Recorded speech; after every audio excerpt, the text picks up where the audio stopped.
Hello everyone, this is Ankita and you are watching Ankita Negi classes. Welcome back to my channel. So आज हम class 10th का science का chapter 1 कर रहे हैं, chemical reactions and equations. हमें इस चैप्टर में क्या देखना है, चेंजेस कितने तरीके के होते हैं। सो चेंजेस हमारे पास होते हैं 2 टाइप्स के। सबसे पहले होता है फिजिकल चेंज और सेकंड है हमारे पास केमिकल चेंज। जो फिजिकल चेंज होगा वो क्या होता है, वो चेंजेस जो कि ईजिली रिवर्स हो जाएं, मतलब जिसको हम कैसे क्या कर सकें, जिनको हम रिवर्स कर सकें। और जो केमिकल चेंज होगा वो हमारे लिए रिवर्स करना उसको ईजी नहीं होगा। हम इनको एग्जाम्पल से समझते, जैसे मैंने फिजिकल चेंज में एग्जाम्पल दे रखा है फ्रीजिंग ऑफ वाटर। अब जो वाटर है वो कौन सी स्टेट में होता है, वो लिक्विड स्टेट में होता है।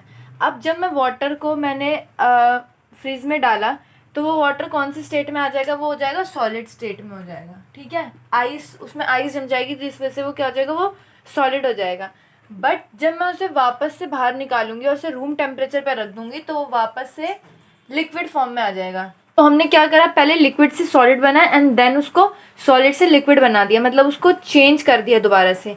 बट अगर वहीं पर ही हम केमिकल चेंज देखें तो केमिकल चेंज क्या होता है, ईजी नहीं होता उसको रिवर्स करना। अब जैसे कि इसमें हमने एग्जांपल लिया है मिल्क टू कर्ड, यानी दूध से दही का बनना। अब हम क्या करेंगे, दूध से हम दही बनाना, हम सबको पता है लैक्टोबैसिलियस बैक्टीरिया की वजह से जो दूध होता है वो दही में कन्वर्ट हो जाता है। बट क्या हम दही से या कर्ड से हम दोबारा मिल्क कन्वर्ट कर सकते हैं? नहीं कर सकते। सो हमारे लिए क्या होगा, वो दोबारा से रिवर्स नहीं हो पाएगा, जिस वजह से हम इसको लेते हैं केमिकल चेंजेस में। सो आई होप आपको इसके बीच का डिफरेंस समझ आ गया होगा। फिजिकल चेंज जो कि हम जिनको रिवर्स कर सके, जैसे वो पहले थे उनको दोबारा से हम वैसा बना सकें, बट जो केमिकल चेंज होता है उसमें ऐसा पॉसिबल नहीं हो पाता। अब नेक्स्ट इसमें हम देखेंगे कि केमिकल रिएक्शंस क्या होती हैं। सबसे पहले हम केमिकल रिएक्शन की डेफिनेशन देखते हैं। सबसे पहले what are chemical reactions? When 2 or more substance react with each other and forms new substance, यानी जब 2 या 2 से ज़्यादा सब्सटेंस एक दूसरे के साथ इंटरेक्ट करते हैं और उनकी इंटरेक्शन की वजह से न्यू सब्सटेंस का जो फॉर्मेशन होता है उसे हम कहते हैं केमिकल रिएक्शन। अब हम देखते हैं रिप्रेजेंटेशन ऑफ रिएक्शन। हम किसी भी रिएक्शन को रिप्रेजेंट कैसे करेंगे? For example A + B gives C। Okay, कोई A एक सब्सटेंस है और B दूसरा कोई सब्सटेंस है, इन दोनों ने एक दूसरे के साथ इंटरेक्ट करा और इन दोनों के इंटरेक्शन की वजह से एक न्यू सब्सटेंस फॉर्म हुआ जिसका नाम हमने C रख दिया। ठीक है, तो क्या हुआ, 2 और मोर सब्सटेंस यानी 2 या 2 से ज़्यादा सब्सटेंस एक दूसरे के साथ इंटरेक्ट करेंगे तो जो थर्ड सब्सटेंस है या जो न्यू सब्सटेंस का फॉर्मेशन होगा उस पूरे प्रोसेस को बोला जाएगा कि इसमें क्या हुई है, केमिकल रिएक्शंस हुई हैं। अब जो 2 सब्सटेंस आपस में इंटरेक्ट करेंगे तो उनको बोलते हैं हम रिएक्टेंट। जो एक दूसरे के साथ रिएक्ट कर रहे हैं उनको हम बोलते हैं रिएक्टेंट, और जो उन रिएक्टेंट की वजह से फॉर्म हुआ है उसे हम बोलते हैं product. What are reactants? Reactants क्या होंगे? Substance which take part in the reaction और इनिशिएट द रिएक्शन, यानी वो सब्सटेंस जो कि रिएक्शन को स्टार्ट कर रहे हैं, जिनकी वजह से रिएक्शन हमारी स्टार्ट हो रही है, जो रिएक्शन में पार्टिसिपेट कर रहे हैं, वो होते हैं हमारे रिएक्टेंट। और हमेशा रिएक्टेंट कहाँ होते हैं? लेफ्ट हैंड साइड होते हैं। ठीक है, और प्रोडक्ट क्या होगा हमारे पास? Substance which are form during the reaction, यानी वो सब्सटेंस जो रिएक्शन कंप्लीट होने के बाद फॉर्म हो जाए तो उसे हम बोलते हैं प्रोडक्ट। और प्रोडक्ट हमेशा हमें कहाँ मिलता है? राइट हैंड साइड में। ओके, नाउ अब इस एरो का क्या मतलब होता है? ये एरो हमें डायरेक्शन देता है कि हमारी जो रिएक्शन हो रही है वो इस साइड हो रही है, मतलब कि ये 2 हमारे रिएक्टेंट थे और इन दोनों के रिएक्ट होने की वजह से हमारे पास ये जो प्रोडक्ट है इसका फॉर्मेशन हुआ है, यानी हमारी रिएक्शन इस साइड से, मतलब लेफ्ट साइड से राइट साइड की डायरेक्शन में हमारी रिएक्शन हुई है। अब नेक्स्ट टॉपिक इसमें हमारे पास है कि हम केमिकल रिएक्शन को कैसे आइडेंटिफाई करेंगे कि केमिकल रिएक्शन हुई है। सबसे पहले हमारे पास इसमें आता है कि चेंज इन स्टेट।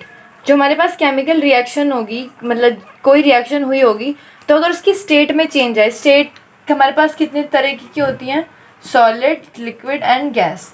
ठीक है, तो जब भी हमारी स्टेट चेंज हो रिएक्शन की, कोई सॉलिड से लिक्विड में हुआ या लिक्विड से गैस में हुआ, जब भी किसी भी रिएक्शन में स्टेट चेंज हो रही हो या उस रिएक्शन के दौरान उसका कलर चेंज हो गया हो या उसमें से गैस निकली हो या उसका टेम्परेचर चेंज हो गया, हीट लिबरेट होती है। जैसे कि अगर आपने प्रैक्टिकल्स करे होंगे तो जो टेस्ट ट्यूब में जब हम मान लो हमने कुछ सब्सटेंस डाला इसमें, ठीक है, उसके बाद हमने कोई दूसरा सब्सटेंस डाला, टेस्ट ट्यूब होती है वो हीट होने लग जाती है, थोड़ी गरम गरम सी हो जाता है उसका साइड में, या प्रेसिपिटेट का फॉर्मेशन होता है। प्रेसिपिटेट अब हम आगे देखेंगे क्या होता है, बट वो नीचे हमारे पास क्या हो जाता है, वो इनसॉल्युबल सब्सटेंस होता है प्रेसिपिटेट, जो हमें मतलब अपने रिएक्शन के दौरान वो मिलता है, ठीक है। तो प्रेसिपिटेट कुछ नहीं है बट वो इनसॉल्युबल सब्सटेंस होता है। इन सब चीज़ों को देख के पता लगा पाएंगे कि हाँ केमिकल रिएक्शन में हमारे पास क्या क्या चेंजेस हमें देखने को मिल सकते हैं जब केमिकल रिएक्शंस होगी। अब नेक्स्ट इसमें हमारे पास है केमिकल इक्वेशंस। तो केमिकल इक्वेशंस क्या होती हैं? It is the symbolic representation of a chemical reaction by using symbols formula of reactant and product along with the number of atoms of each element। ठीक है, मतलब क्या होता है इसमें कि ये सिंबॉलिक मतलब क्या होता है कि सिंबल्स होते हैं, इसमें हम सिंबल्स का यूज़ करते हैं केमिकल रिएक्शन को लिखने के लिए, और इसमें हम सिंबल्स या जो फॉर्मूला होता है वो किस चीज़ का लेते हैं, रिएक्टेंट और जो हमारा प्रोडक्ट होगा उनका, और उनके नंबर ऑफ एटम्स भी लिखते हैं हम ईच एलिमेंट, यानी हर एक एलिमेंट में कितने नंबर ऑफ एटम्स प्रेजेंट है वो भी हम मेंशन करते हैं। मैंने इसमें एग्जांपल लिया, मैग्नीशियम और ऑक्सीजन आपस में एक दूसरे के साथ रिएक्ट करे तो इन्होंने फॉर्मेशन करा है मैग्नीशियम ऑक्साइड का। सबसे पहले हमारे पास यहाँ पे रिएक्टेंट क्या होगा, हमारे पास यहाँ पे रिएक्टेंट होगा मैग्नीशियम और ऑक्सीजन। सो हमारे पास है रिएक्टेंट, ठीक है, क्योंकि ये दोनों आपस में रिएक्ट हो रहे हैं और ये लेफ्ट हैंड साइड प्रेजेंट है। नेक्स्ट, इन दोनों के रिएक्ट होने की वजह से किस चीज़ का फॉर्मेशन हुआ है, मैग्नीशियम ऑक्साइड का। तो ये हमारे पास आ गया प्रोडक्ट, जो कि कहाँ होता है, राइट हैंड साइड में, ठीक है। सो हमें रिएक्टेंट और प्रोडक्ट हमारे पता चल चुके हैं। अब अगर हम इनकी पूरी ऐसे स्पेलिंग्स लिखें, magnesium plus oxygen gives magnesium oxide, तो ये बहुत लंबा प्रोसेस हो जाता है, टाइम कंज्यूमिंग हो जाता है। सो इसलिए हम लिखते हैं केमिकल इक्वेशन का इस्तेमाल करते हैं जिसमें हम इनके सिंबल्स को लिखते हैं। जैसे कि मैग्नीशियम का सिंबल क्या होता है, हमने क्लास 9th में पढ़े थे सिंबल सारे के सारे।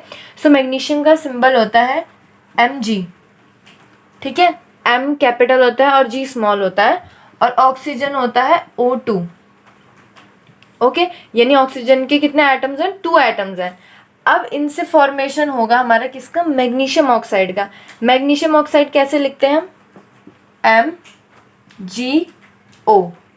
ठीक है, मैग्नीशियम ऑक्साइड को लिखते हैं हम MgO। क्लास 9th में केमिकल फॉर्मूले बनाना सीखे थे, तो उससे आपको ये सारी चीज़ें, अगर आपको क्लास 9th में हमने केमिकल फॉर्मूले अच्छे से पढ़े होंगे तो आपको इसमें ज़्यादा डिफ़िकल्टी नहीं होगी। तो अगर किसी भी स्टूडेंट को केमिकल फॉर्मूले में डाउट है तो प्लीज़ मुझे कमेंट करना ताकि मैं उसमें वीडियो बना सकूँ। सो नेक्स्ट अब इसमें हम देखेंगे कि मैग्नीशियम ऑक्साइड हमारा जो हो गया वो फॉर्म हो गया। सो अब क्या होगा, अब सबसे पहले हमने इसको सिंबल्स में रिप्रेजेंट कर दिया, ओके। नाउ अब जो सेकंड स्टेप है इसका वो होता है हमें इसके एटम्स को बैलेंस करना होता है। जैसे कि अगर हम रिएक्टेंट साइड में देखें तो मैग्नीशियम, यहाँ पे मैग्नीशियम का एक एटम प्रेजेंट है और प्रोडक्ट साइड भी एक ही प्रेजेंट है, तो मैग्नीशियम हमारा बैलेंस है। बट सेकंड जो है हमारे पास एलिमेंट वो है ऑक्सीजन। सो ऑक्सीजन के हमारे रिएक्टेंट साइड में 2 एटम्स प्रेजेंट है, बट प्रोडक्ट साइड में हमारे पास सिर्फ एक ही प्रेजेंट है। सो यानी हमारा क्या है, ऑक्सीजन बैलेंस नहीं है। तो हम ऑक्सीजन को बैलेंस करेंगे सबसे पहले, और उसको बैलेंस करने के लिए हम क्या कर देंगे, इधर 2 था तो हम यहाँ पे 2 लगा देते हैं, बट यहाँ पे मैग्नीशियम 2 हो गया, ऑक्सीजन 2 हो गया। अब ऑक्सीजन बैलेंस हो गया बट मैग्नीशियम जो है वो बैलेंस नहीं हुआ, सो हम यहाँ पे भी 2 लगा देंगे मैग्नीशियम के। अभी बैलेंसिंग हमें आगे देखनी है, जस्ट ये मैं एक आपको केमिकल इक्वेशन का बता रही हूँ कि कैसे हमें इक्वेशन को फॉर्म करना है। सो जैसे हमने मैग्नीशियम था, मैग्नीशियम का सिंबल लिखा, ऑक्सीजन का सिंबल लिखा और मैग्नीशियम ऑक्साइड का सिंबल लिखा, और उसके बाद उनके जो एटम्स हैं उनको हमने बैलेंस कर दिया, ठीक है। तो इस जो हमने सिंबल्स के थ्रू हमने ये इक्वेशन लिखी है, सो ये हमारे लिए बहुत ज़्यादा ईजी हो गई है। अब इसमें हमें ज़्यादा टाइम भी नहीं लगा, बट वहीं पर अगर हमें इसको पूरा इसकी स्पेलिंग वाइज हमें लिखना होता है तो वो बहुत ज़्यादा टाइम कंज्यूमिंग हो जाता है। सो इसलिए हमने क्या करा है, इसको सिंबल्स में लिखा है। नाउ नेक्स्ट अब इसमें हम कर देंगे बैलेंसिंग, जो कि बहुत ज़्यादा इम्पॉर्टेंट टॉपिक है इस चैप्टर का। सो अब हमारा नेक्स्ट टॉपिक जो है वो बैलेंसिंग ऑफ केमिकल रिएक्शन है, ठीक है, यानी अब हमें इसमें केमिकल रिएक्शन को बैलेंस करना सीखना है। लेकिन सबसे पहला इसमें जो हमारे पास क्वेश्चन आता है वो है कि why do we need to balance a chemical reaction, मतलब केमिकल रिएक्शन को हमें बैलेंस करने की ज़रूरत क्यों पड़ती है। तो हमने क्लास 9th में एक जो था लॉ देखा था, जो है हमारे पास law of conservation of mass. Okay, so इस लॉ में हमने क्या देखा था, mass can neither be created not destroyed during a chemical reaction. Okay, इसको अगर हम सिंपल वर्ड्स में समझें तो क्या होता है, इसका मतलब कि जो टोटल मास है हमारे पास, जितने भी एलिमेंट हमारे पास LHS साइड में प्रेजेंट होंगे, जो कि हमारी रिएक्टेंट साइड होती है, ठीक है, तो उसमें जितने भी एलिमेंट हमारे प्रेजेंट हैं, उन एलिमेंट के जितने भी एटम्स हैं, उनका जो मास होगा वो हमारे पास RHS साइड में जितने भी एलिमेंट हैं उसके मास के इक्वल होना चाहिए। मतलब जो रिएक्टेंट साइड है और जो प्रोडक्ट साइड है, दोनों साइड में हमारे पास जितने भी एलिमेंट प्रेजेंट है उनका मास इक्वल रहना चाहिए। फॉर एग्ज़ाम्पल, जैसे कि अब यहाँ पे हमारे पास हाइड्रोजन के 2 एटम्स प्रेजेंट है और यहाँ पे हमारे पास क्लोरीन के 2 एटम्स प्रेजेंट है, ठीक है। सो रिएक्टेंट साइड में हमारे पास क्या है, हाइड्रोजन है और क्लोरीन है। ओके, 2 एलिमेंट हमारे पास हाइड्रोजन और क्लोरीन। और जो हमारे पास प्रोडक्ट साइड है वहाँ पे फॉर्मेशन हुआ है HCl, जो कि होता है हाइड्रोक्लोरिक एसिड। अब यहाँ पे अगर हम देखें तो यहाँ पे हाइड्रोजन के 2 एटम्स प्रेजेंट हैं और हमारे पास प्रोडक्ट साइड में भी हाइड्रोजन के 2 एटम्स प्रेजेंट हैं, और क्लोरीन के रिएक्टेंट साइड में 2 एटम्स प्रेजेंट है और क्लोरीन के प्रोडक्ट साइड में भी 2 एटम्स प्रेजेंट है। तो अगर हम देखें तो यहाँ पे भी 2 है, हाइड्रोजन के यहाँ पे भी 2 है, क्लोरीन के यहाँ पे भी 2 है और यहाँ पर भी 2 है। यानी रिएक्टेंट साइड और प्रोडक्ट साइड में दोनों साइड हमारे हाइड्रोजन और क्लोरीन के एटम्स जो हैं वो बैलेंस है, ठीक है। तो यानी जितने भी एटम्स आपके पास रिएक्टेंट साइड प्रेजेंट होंगे उतने ही एटम्स आपके पास RHS साइड यानी प्रोडक्ट साइड में भी आपके पास उतने ही प्रेजेंट होने चाहिए। सिंपली आपको बस ये लाइन आपने ध्यान रखनी है, number of atoms of each element remains the same before and after a chemical reaction. मतलब कि जितने भी एलिमेंट आपके पास प्रेजेंट होंगे उनके जो नंबर ऑफ एटम्स होने चाहिए वो क्या होने चाहिए, सेम होने चाहिए, बिफोर यानी रिएक्शन से पहले और रिएक्शन के बाद में। इस लॉ को सेटिस्फाई करने के लिए हमें एक केमिकल रिएक्शन को बैलेंस करना बहुत ज़्यादा ज़रूरी हो जाता है। सो अगर पेपर में आपसे क्वेश्चन पूछा जाता है कि why do we need to balance a chemical reaction, so just आपको लिखना है, in order to satisfy the law of conservation of mass we should balance a chemical reaction.